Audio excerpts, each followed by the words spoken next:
ഇനി എനിക്ക് ധൈര്യമായി സജസ്റ്റ് ചെയ്യാം. നേത്ര സംരക്ഷണത്തിന് നമ്മുടെ Ahalya. Ahalya foundation eye hospital, കേരളത്തിൽ എല്ലായിടത്തും.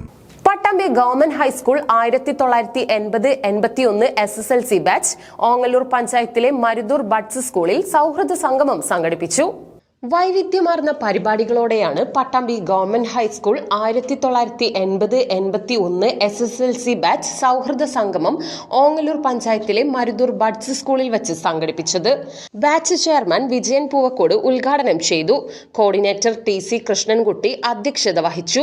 Group convener Ashraf Ali Alikkal, buds school പ്രധാന അധ്യാപിക അനുഷ അയ്യപ്പൻ, SSLC ബാച്ച് കൂട്ടായ്മ ഭാരവാഹികളായ Koppan Alikunju, V Aniruddhan, KPA Razak, CP Nandakumar, AS Ajitha, Ali Pullaniyil, C Abdul Latheef തുടങ്ങിയവർ പങ്കെടുത്ത് സംസാരിച്ചു. വളരെ വലിയൊരു എക്സ്പെൻസ് അല്ലാതെ സുമനസ്സുകളുടെ സഹായത്തോടു കൂടി അവിടെ ആ പദ്ധതി കൊണ്ടുവന്നിട്ടുള്ളത്. ആ പദ്ധതിയുടെ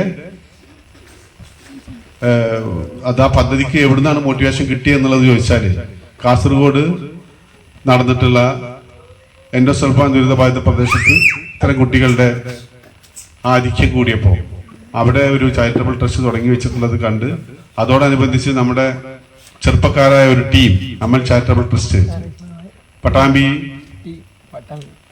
മുനിസിപ്പാലിറ്റിയിൽ കണക്കെടുക്കുകയും അതിന്റെ അടിസ്ഥാനത്തിൽ ഇത്രയും കുട്ടികളുണ്ടെന്നും ഇപ്പൊ നമ്മൾ ഈ കുട്ടികളെ കാണുമ്പോഴാണ്, നമുക്ക് ഇത്തരം അനുഭവങ്ങളൊന്നും ഇല്ലാത്തത് കൊണ്ട് നമുക്കത് മനസ്സിലാവില്ല. ഈ കുട്ടികളെ കാണുമ്പോഴാണ് ഇപ്പൊ കുറച്ചു മുമ്പേ കൃഷ്ണൻകുട്ടി പറഞ്ഞ പോലെ ഇത് മാതാപിതാക്കൾക്ക് നമ്മൾ പറയുന്നതൊന്നും ഇവർ ശ്രദ്ധിക്കുന്നില്ല കേട്ടോ. ഇവരുടേതായ ലോകത്താണ് നമ്മൾ സംസാരിക്കുന്നത്. ഞാൻ നിങ്ങളോടാണ് സംസാരിക്കുന്നത്. കുട്ടികൾക്ക് ഇതൊന്നും അവർക്ക് ആക്ടിവിറ്റീസോ അവർക്കൊരു സന്തോഷം കിട്ടുന്നില്ല സംസാരത്തിലൊന്നും.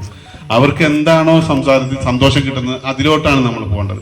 എങ്കിലും കുറച്ച് കാര്യങ്ങൾ നമ്മൾ കൂടിയപ്പോൾ അങ്ങോട്ടും ഇങ്ങോട്ടും പരസ്പരം നമ്മൾ ഷെയർ ചെയ്യണം.